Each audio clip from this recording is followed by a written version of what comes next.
माझं नाव रमेश गुळबिले, मी केरळवरून आलेलो आहे. तर आपल्या संस्थेचे जसे की आता वेलनेसचे प्रोडक्ट गुरुजींनी तुम्हाला संपूर्ण माहिती दिलेली आहे आतापर्यंत. तर वेलनेस प्रोडक्ट आपल्याला घेण्याची पाळीच करायची तर त्याचं मुख्य कारण आहे शेती. कारण पहिलं आपलं पुरातन काळामध्ये आयुर्वेदिक पद्धतीने शेती केली जायची, शेणखत वगैरे. त्यावेळेस काही रासायनिकचं काही नव्हतं. झाड पाल्यापासून औषधं म्हणून त्याची फवारणी घेतली जायची, कीटकनाशक झाले तर. आणि रासायनिक खताच्या ऐवजी शेणखत वापरलं जायचं. तर त्यावेळेस समजा गरज बी तेवढीच होती, लोकसंख्या कमी होती. आता सध्याच्या युगामध्ये शेतकऱ्याची काही चूक नाही किंवा रासायनिक उत्पन्न वाढतंय, त्यामुळे त्यांना ती वापरण्याशिवाय पर्याय नाही. पण ह्याचाच अभ्यास करून आपल्या संस्थेनं 5 ते 7 वर्ष रिसर्च करून तज्ञ टीमच्या माध्यमातून 4 प्रोडक्ट शेतीसाठी बनवले. फक्त 4 प्रोडक्ट, दुसरं कुठलंही प्रोडक्ट वापरायची आवश्यकता नाही. तर त्यामुळं रासायनिक पेक्षा सुद्धा 20 ते 25% उत्पन्न 100% वाढ होणार. फक्त एक वेळेस तुम्ही ते वापरलं पाहिजे, वापरल्याशिवाय तुम्हाला त्याचा अनुभव येणार नाही. तर आपलं पहिलं प्रोडक्ट आहे वेदिका ॲग्रो भुविटा. हे 4 किलोची पॅकिंग आहे. वेदिका ॲग्रो भुविटा मध्ये 16 प्रकारचे कंटेन आहेत. जसं की तुम्ही मार्केटमध्ये घेऊन वेगवेगळे वापरता, DAP 19-19-0, 52-0-34 असे वेगवेगळे प्रकारचे फॉस्फेट, हे तुम्ही पुन्हा सुपर फॉस्फेट, असे वेगवेगळे जे खतं वापरतात मार्केटमध्ये घेऊन. तर आपल्या कंपनीने ह्याच्यात खरीद म्हणजे खादान असतात, सोन्याची, चांदीची, लोखंडाची, जे मातीमधून होतात, जे खनिजद्रव्य पदार्थ आहेत, तर त्याचं जे रॉ मटेरियल आहे त्याच्यापासून ही भुविटा तयार केलं. त्या भुविटामध्ये एकूण 16 प्रकारचे कंटेन आहेत. तर त्याच्यामध्ये तुम्हाला जी शेतीला आवश्यक आहे, नत्र आहे, स्फुरद आहे, पारस आहे, फॉस्फरस आहे, मॅग्नेस आहे, झिंक आहे, सल्फेट आहे, पुन्हा व्हिटॅमिन्स आहेत, मिनरल्स आहेत. आणि त्याच्यामध्ये अजून 3 प्रकारचे मुख्य पोषक तत्व आपल्या संस्थेने त्याच्यामध्ये टाकलेले आहेत. की ऑर्गॅनिक कार्बन. ऑर्गॅनिक कार्बन ची मात्रा ज्या जमिनीमध्ये जास्त प्रमाणात आहे त्या ठिकाणी पिकाचं उत्पन्न वाढतं आणि पीक एकदम स्ट्रॉंग असतं. ऑर्गॅनिक कार्बन शिवाय तुमचं पीक येऊ शकत नाही. मग ती बंजर जमीन म्हणायची, तिथं कुसळ सुद्धा येत नाही. आणि त्याच्यात दुसरा मुख्य घटक आहे नायट्रोजन. तर नायट्रोजन म्हणजे आपण जे युरिया घेऊन टाकतो 300-400 रुपयाचं पोतं, तर युरिया म्हणजे आपलं भुविटा असं काम करतं की तुमच्या हवेमध्ये भरपूर प्रमाणात नायट्रोजन आहे. तर ते त्याच्या पानाद्वारे पूर्ण शिजून त्या पिकाला जेवढं नायट्रोजन लागतं युरिया तेवढं ते पुरवठा केलं भुविटा वापरल्यानंतर ते ऑटोमॅटिकली होतं नैसर्गिकरित्या. तिसरं आहे जिप्सम. तर जिप्समाचं मुख्य काम आहे तुमच्या जमीन म्हणजे अशा बंजर झाल्या. तुम्ही आज पूर्वीच्या काळी 2 बैली नांगर, 4 बैली नांगर, 6 बैली नांगर चालायचा. ते नांगरटीनं सुद्धा शेती एकदम सुपीक आणि भुसभुशीत असायची. आज तुम्ही 70-60 HP चा ट्रॅक्टर बी लावला तर 1 फूट, अर्धा फूट कुठल्या जमिनीत तुमचा नांगर घुसत नाही. तुम्ही अनुभव सुद्धा घेतला असेल. कारण त्याचा परिणाम आहे फक्त रासायनिक शेती. तर रासायनिकचं मुळं पूर्ण जमीन आपली कडक झालेली आणि एकदम असं त्याचं स्तोत्र बिघडलाय आणि त्याला कारणीभूत आपणच. तर आता कुठंतरी आपण हे जैविक खत वापरणं गरजेचं आहे. मी म्हणत नाही की तुमच्याकडे 10 एकर जमीन आहे तुम्ही 10 एकर वापरा. स्वतः तुम्हाला अनुभव घेण्यासाठी तुम्ही 1 एकरला वापरा, अर्धा एकरला वापरा. आणि हे प्रोडक्ट आपलं शेतकऱ्याच्या हित लक्षात घेऊन, कारण शेतकऱ्याच्या मागे 100 अडचणी असतात. त्यामुळे आपल्या कंपनीचे जे MD शिव आहे त्यांनी शेतकऱ्याचं हित लक्षात घेऊन हे एकदम अत्यंत अल्प दरामध्ये असं उपलब्ध केलं. भुविटाची किंमत फक्त आपल्याला 4 किलोची 441 रुपये पडते आणि ते आपल्याला 1 एकरसाठी फक्त 2 द्यायचे.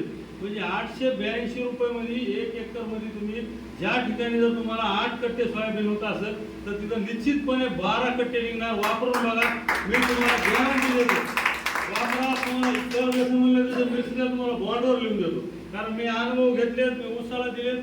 ज्या उसाला मी भुविटा दिले, इको हायली दिले, त्या उसाला आज कमीत कमी 1 डोळा पद्धती त्याला 16-17 फुटले. माझ्याकडे त्याचे व्हिडिओ लाईव्ह फेसबुकला जाऊन बघा, माझं नाव सर्च करून त्याच्यावर सुद्धा व्हिडिओ आहेत. तर त्याची काय अडचण नाही. आमच्या तालुक्यामध्ये तिकडं बीड जिल्ह्यामध्ये भरपूर रिझल्ट घेतलेले आपण. तर ते आज सर म्हणले मग इकडे यावंच लागते, तुला येऊन माहिती देऊ. तर ह्याच्यात असे 16 प्रकारचे कंटेन आहेत. हे झालं भुविटाचं काम. हे सुरुवातीला तुम्ही बाजरी, मका, ऊस म्हणजे नारळापासून जे बी आपल्या जमिनीत पिकतंय प्रत्येकासाठी ते खत तुम्ही वापरू शकता. त्याचं तुम्ही फवारणी करू शकता, छिडकाव करून देऊ शकतात. अगर समजा तुम्ही असं ड्रीप मधून सुद्धा देऊ शकता, त्याला 2 तास विरघळायला लागते. तर हे झालं भुईटा सुरुवातीला वापरायचं. तर नंबर 2चं प्रोडक्ट आहे आपलं वेदिका इको हरियाली. तर हे आहे 500 ग्राम. तर त्याच्यामध्ये सुद्धा आपल्याला 14 असे पोषक तत्व आहेत. तर ते पोषक तत्व म्हणजे ह्याच्या प्रमाणात त्याच्यामध्ये पोषक तत्व आहेत, म्हणजे कॅल्शियमचं प्रमाण आहे, नायट्रोजन आहे तुमचं, पुन्हा त्याच्यामध्ये H3F2 फॉर्म्युला आहे, जो की आपल्या भारत देशामध्ये एकही फर्टिलायझर कंपनीकडे आजपर्यंत नाही. तर ते आपल्या संस्थेनं त्याच्यावर संशोधन करून तयार केलं आहे. H3 फॉर्म्युला म्हणजे ह्युमिक आणि F2 फॉर्म्युला म्हणजे फुलवेट आणि फ्लुइड, असं 5 प्रकारचं खनिज द्रव्य पदार्थ. आपण ऍसिड म्हणलं, ह्युमिक ऍसिड म्हणलं की आपल्याला वाटतं की केमिकल आहे, पण ह्युमिक ऍसिड हे केमिकल नाही. हे आपल्या जमिनीमध्ये ज्या ठिकाणी आपल्या खदाने असतात त्या ठिकाणातून ती गोळा केलं जातं आणि त्याच्यापासून आपलं ह्युमिक ऍसिड तयार होतं. ते पिकाच्या मुळासाठी, तुमचा पिवळेपणा दूर होण्यासाठी, जे पानावर शेंड्याला करपले जातात त्याच्यासाठी एकदम आवश्यक आहे. पुन्हा तुमची प्रकाश संश्लेषणाची क्रिया एकदम फास्ट गतीने होते. पुन्हा तुमच्या मुळावर जे बोरचं आपण पाणी देतो, विहिरीच्या पाण्यापेक्षा बहुतेक ठिकाणी आता बोर आहेत, तळ्याचं पाणी आणि विहिरीचं पाणी चांगलं असतं पिकाला, कारण त्याच्यामध्ये क्षाराचं प्रमाण कमी असतं. तर आपलं इको हरियाली ज्या पिकाला देतात तर त्या मुळ्यावर जी क्षार तयार झालेली असते त्याच्यामुळे मुळ्यांना व्यवस्थितरित्या अन्न पुरवठा होत नाही. तर ते इको हरियाली त्याचं काम करतं आणि पिकामध्ये एकदम आपलं ग्रोथ वाढवणार. तुमचं पुन्हा पाण्याची जी जाडी असते साईज ती सुद्धा मोठ्या प्रमाणात वाढ होती. असं इको हरियालीचं काम आहे. ते ड्रीपद्वारे देता येतं, त्याची सुद्धा फवारणी घेता येते. तर फवारणीसाठी ते आपल्याला 1 पंपाला 50 ग्राम टाकायचं आणि त्याच्यासोबत ती 4थं प्रोडक्ट पलीकडे ती एक वापरावं, ते सांगतो. तर इको हरियाली आपण कुठल्याही पिकाला देऊ शकतात, म्हणजे जेवढे आपल्या जमिनीत पिकं आहेत, सोयाबीन, मूग, मटकी, उडीद, बाजरी, तीळ, जवस जे बी आहेत, ते कापूस, ऊस, कुठलंही पिकं असू द्या त्याचं आपण देऊ शकतात. तर तुमचं निश्चितच 25 ते 30% उत्पन्न 100% वाढतं. तर आता एक 3रं प्रोडक्ट आपलं PGPR, प्लॅन्ट ग्रोथ प्रमोटर असं मी त्याला म्हटलं जातं. तर PGPR तर काय काम आहे, सुरुवातीला आपण पेरणी करताना भोविटा दिला, अगर कुठलंही पीक लावताना झाड, आंबे, फळबाग कुठलंही लावताना भोविटा दिलं, नंतर आपण ड्रीपद्वारे इको हरियाली दिलं. आता PGPR आणि ते 4थं प्रोडक्ट आहे ॲग्रो 90.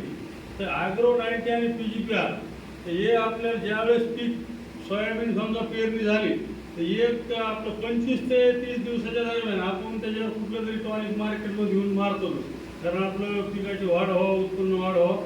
आणि ते PGPR का मुख्य काम काय करतंय, तुमच्या पाण्याची साईज वाढणार, जी येणाऱ्या त्याच्या कळ्या आहेत, फुलं आहेत, तर त्याचं एकदम 100% ती एकही फुल तुमचं असं खाली घालणार नाही. म्हणजे एवढे त्याच्यामध्ये कॅपॅसिटी PGPR मध्ये, कारण ते पोषक तत्व भरपूर प्रमाण आहेत.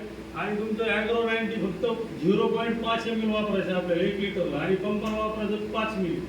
तर ते तुम्हाला 3 ते 4 एकरवर काम करते. त्याची किंमत आहे फक्त आपलं 440 रुपये. PGPRची किंमत आहे 458 रुपये. आणि इको हरियालीची किंमत राहिली सांगायची 903 रुपयाला पडतं ते आपल्याला, पण पूर्ण 1 एकर जमिनीवरती काम करतं.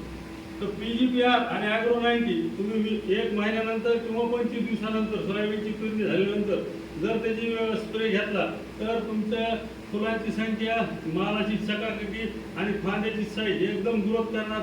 आणि त्याचा लाईव्ह रिझल्ट तुम्ही स्प्रे घेतल्यापासून जास्तीत जास्त 8 दिवसात दिसणार. आता तुम्ही ऊसाच्या बाबतीत जर सांगायचं झालं तर भुईटा आणि इको हरियाली तुम्ही ऊसाला दिलं, आज दिलं समजा, तर 10व्या दिवशी तुम्हाला असा भरपूर प्रमाणात खालून जमिनीतून वर फुटवा निघायला दिसत. म्हणजे मी आजपर्यंत जितक्या ऊसाला दिला ते एकही रिझल्ट आजपर्यंत केलं नाही. त्याच्यामुळे आपल्या संस्थेनं एवढे क्वालिटी प्रॉडक्ट बनवले. तर शेतकरी मित्रांनो, माझं एकच सांगणं की तुम्ही मार्केटमधून DAP आपलं 1400-1500 रुपयात घेतात, युरिया 500 रुपयाचा घेतात, 1 एकरला कमीत कमी 2,500 ते 3,000 रुपये खर्च करीत असताना, म्हणजे 2,500-3,000 जर खर्च करत असाल तर आपल्या संस्थेचं 882 आणि नंतर समजा अजून 800 फवारणी, तुमचं शेवटपर्यंत 1600 ते 1700 रुपये जर तुमचं 1 एकरवर खर्च उत्पादन असेल आणि तुम्हाला जर 8च्या ऐवजी जर 12 कट्टे तिथं सोयाबीन निघाला असेल तर वापरायला काय हरकत आहे. आणि ह्याच्यामध्ये अजून ही जी आपल्या रोगराई व्हायला प्रत्येक घरात त्याला कारणीभूत बी आपणच आहे. कारण आपण कुठेतरी शेतीमध्ये सगळं रासायनिक वापरतो, तर त्याचा परिणाम आपल्या येणाऱ्या पिढीवर मोठ्या प्रमाणावर आहे. कारण पहिलं सरनी मला सांगितलं, पहिले राजे महाराजे 150 वर्ष जगायचे, नंतर जे आलं 100 वर, पुन्हा आलं 80 वर, आता आलं 60 वर. मग आपण जर असंच जर रासायनिक शेती जर बंद नाही केली तर आपल्याला 40 वर आपलं आयुष्य होऊ शकतं बघा, निश्चितच येणाऱ्या काळात. तर त्यामुळे आपल्या येणाऱ्या पिढीसाठी जरी तुम्ही अर्धा एकर 1 एकर बसून सुरुवात करा. कारण आपल्या संस्थेचं मिशन आणि विजनच ते पैसा कमी हा उद्देश नाही. कारण आपल्या संस्थेचे MD आणि CEO सरांनी पूर्ण आपल्या भारत देशाच्या आरोग्याची काळजी घेण्याचं एक समाजसेवेचं काम आहे. कारण त्यांचं मिशन आणि विजनच आहे समृद्ध भारत, निरोगी भारत. त्यांचं मिशन आणि विजन हे आहे. कारण तुम्ही अवश्य वापरा, 1 एकर वापरा, अर्धा एकर वापरा, आणि त्यामुळे निश्चितच तुम्हाला त्याचा अनुभव होईल. आणि तुम्हाला अनुभव आल्याशिवाय तुम्ही मित्राला सांगणार नाही, शेजाऱ्याला नाही, नातेवाईकाला नाही. आणि कुठंतरी स्वतःपासून सुरुवात करावी लागते. छत्रपती शिवाजी महाराजांनी सुद्धा स्वराज्याची स्थापना करण्यासाठी प्रथम स्वतःपासून सुरुवात केली आणि एक माळा जमा करून नंतर पूर्ण त्यांनी स्वराज्य स्थापन केलं.